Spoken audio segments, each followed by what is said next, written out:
So for our study, we replicated a study that used a text messaging intervention to improve attendance and punctuality to classes. Our group members include Maribel, Caitlin, and Natalie. If you guys would each like to introduce yourselves. Hi, I'm Maribel. This is my fourth semester at Ball State. I'm a program supervisor at an ABA clinic providing clinic, home, and community settings. And I've been in the field for 3 years, and I currently live in San Jose, California. And my name is Caitlin. I am in my third semester at Ball State. I am a clinical supervisor at a center that provides ABA services to clients with autism spectrum disorder. I've been in the field for 2 years, and I currently live in Visalia, California. And my name is Natalie. This is my fourth semester at Ball State. I'm a special education teacher for students with ASD at a public elementary school.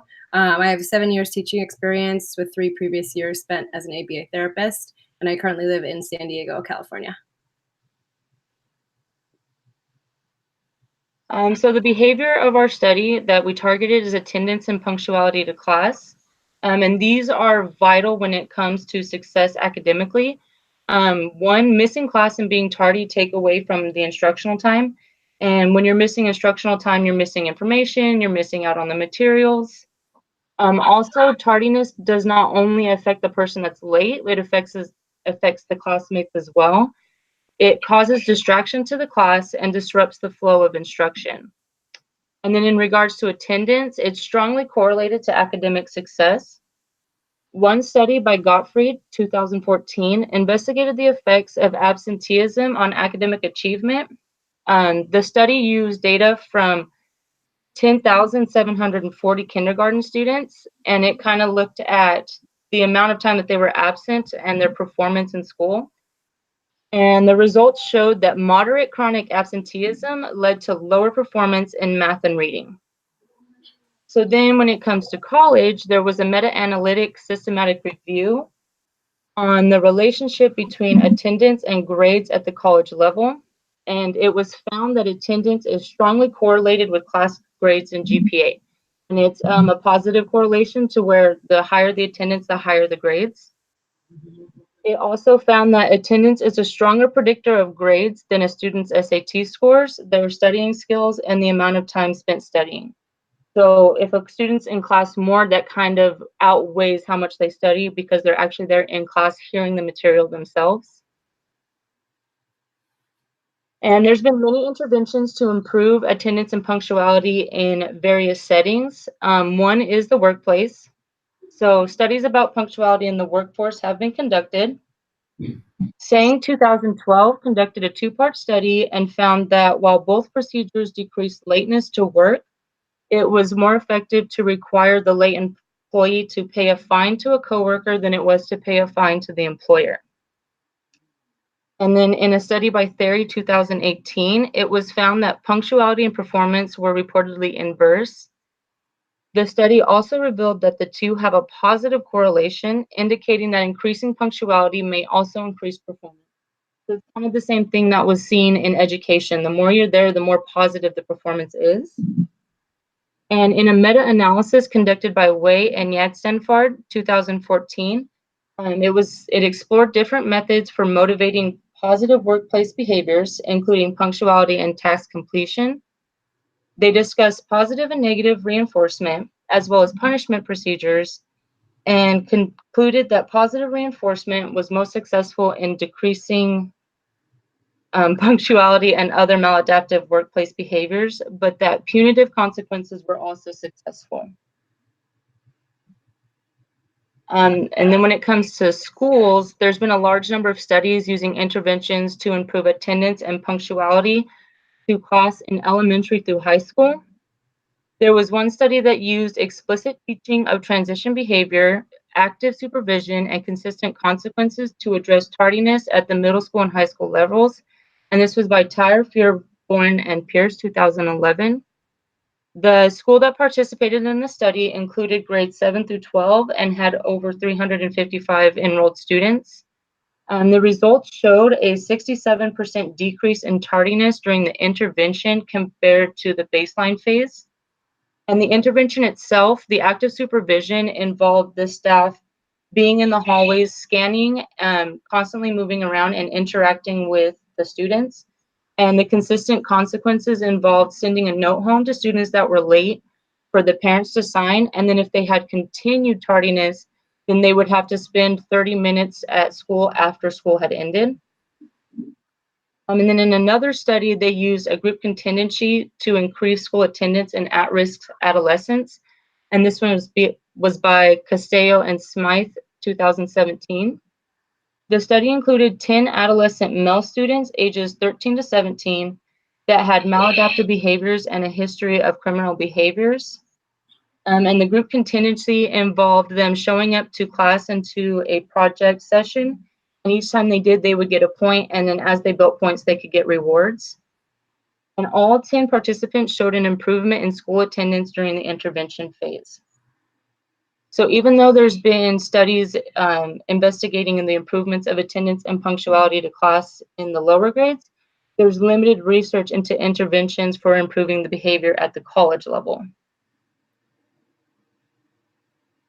And as we mentioned earlier, our study involved using text messages to improve attendance. So text message interventions have been used in healthcare field to improve attendance to appointments. Studies on these interventions focus on the use of text messages being sent to the participants to remind them of their appointments and to attend them. In a meta-analysis of studies on the use of text messages to increase attendance by Guy et al. 2012, it was found that in 18 studies, 8 of which were random control trials and 10 were controlled observational studies, there was an increase in attendance to healthcare appointments for the experimental group who was receiving the text message reminders compared to the control group who was not. Also, in the random control trials, collective data showed that the experimental group was 50% more likely to attend the appointments than the control group. Our current study that we replicated is titled Effects of Text Message Self-Monitoring on Class Attendance and Punctuality of At-Risk Student Athletes, and it's by D. Bicard, Lott Mills, F. Bicard, and Baylock Casey, 2012. The study investigated the effects of a text message self-monitoring intervention on the behavior of tardiness and attendance to class. There was 4 participants, all were male at-risk college student athletes with previous problem of chronic tardiness and absenteeism. And also they had been unsuccessful in past interventions to improve these behaviors. They were unresponsive to the intervention, so they were trying a new one. And the procedure for this study involved sending a text message to a counselor upon arrival to the class, stating that they were there in the class. And data was collected on the latency from the start of the class to the students' arrivals to class. And the results of the study showed that all participants had an improvement in their attendance and punctuality to class.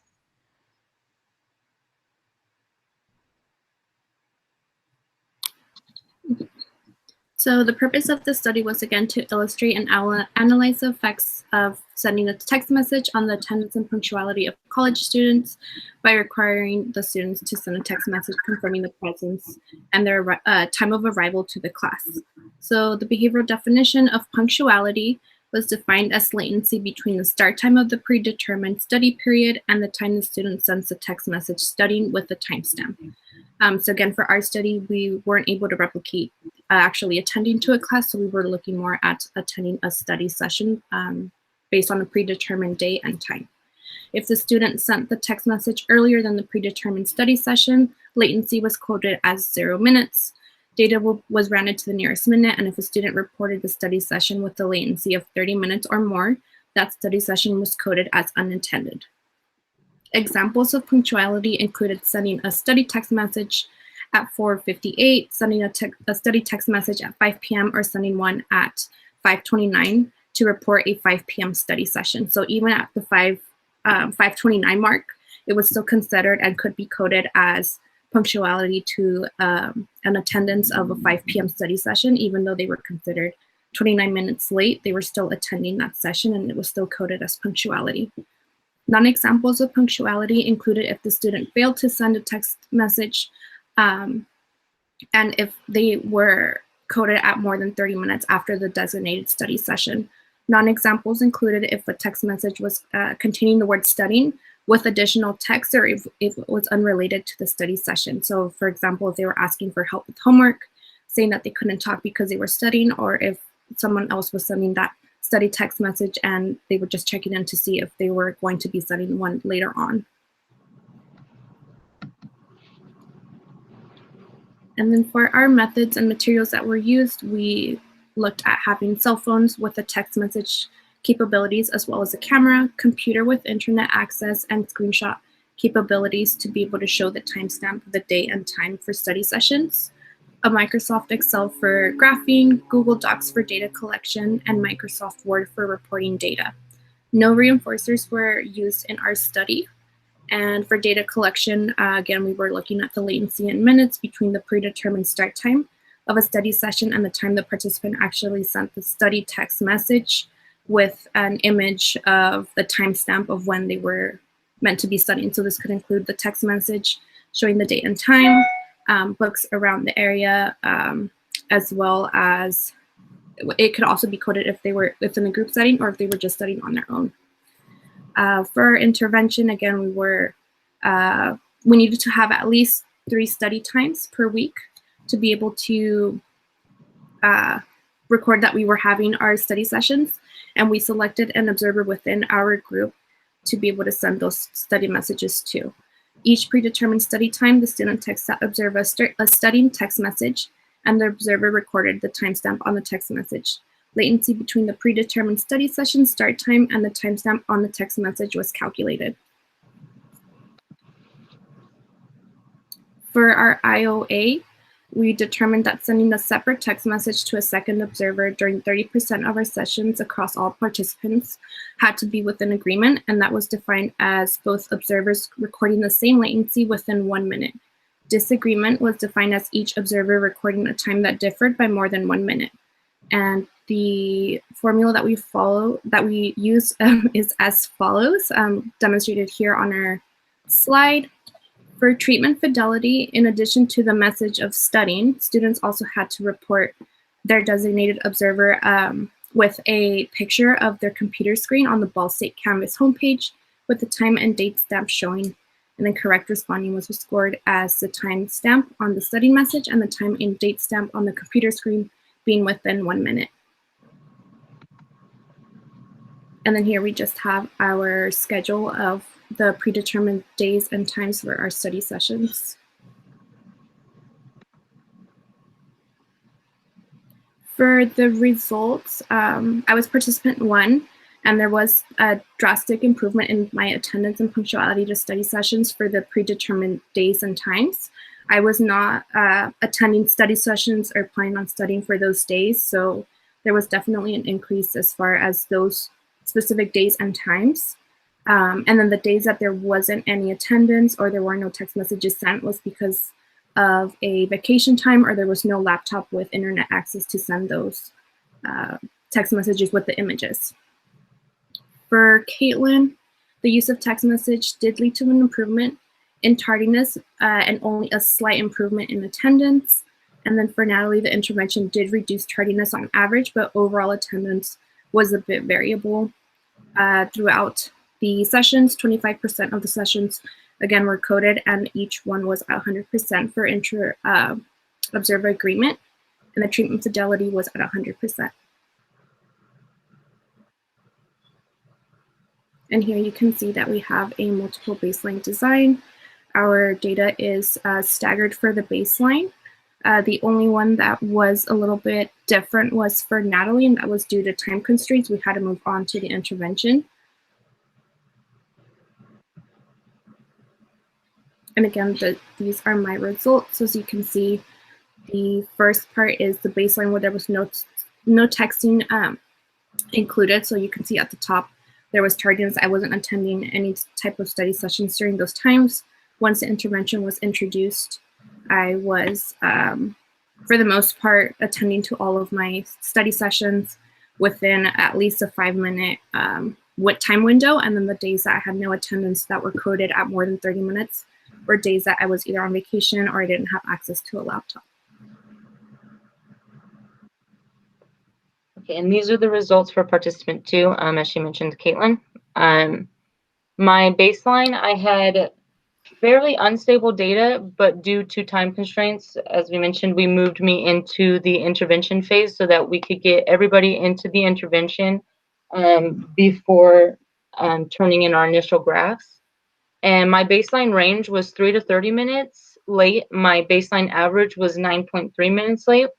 And then in my intervention, my range was 0 minutes to 30 minutes. And then my intervention average was 3.6 minutes. So there was a decrease in my tardiness from 9.3 minutes to 3.6 minutes from baseline to intervention. And then the high points were 30 plus due to non-attendance. And in the intervention, the first one was due to me being hospitalized after the birth of my daughter. And then the next 2 were actually kind of due to me being around her schedule and unable to get on my computer for a study session, having to feed her and other things. So those were why I wasn't able to attend at those points. And I'm participant 3. So you can see in the baseline, my range was 0 minutes to 30 plus minutes, or a missed study session. Baseline never really stabilized that well. And then I entered into intervention on session 10. My intervention range was also 0 minutes to 30 plus minutes. However, my average in baseline was 11 and my average in intervention was 8.9. So you can see there was a slight change there. And most of the range is just due to the variable needs and timings of teachers and IEP meetings and union concerns and things like that that came up that were out of my control. And I just ultimately missed the study session. But you can see that based on the averages, the intervention did improve my punctuality to the study sessions overall. So the intervention was highly effective for the first 2 participants, but was mildly effective for the third. And all participants showed a decrease in average tardiness during the intervention phase compared to their baselines. So overall, the results do point to a functional relationship between the intervention and the target behavior. So we discussed most of these already, but some of the limitations to our study were the time constraint to get all the participants into intervention phase, which led to the first participant moving into intervention before 5 sessions, and the third participant moving into intervention before there was stable responding from the second participant. However, the first participant did show stable responding during her baseline sessions before she entered intervention. The second limitation was some reactivity during the baseline, as well as intervention phases due to participants' knowledge of punctuality being recorded. And in the original study, participants were unaware that an observer was in their class recording data on their arrival time to class.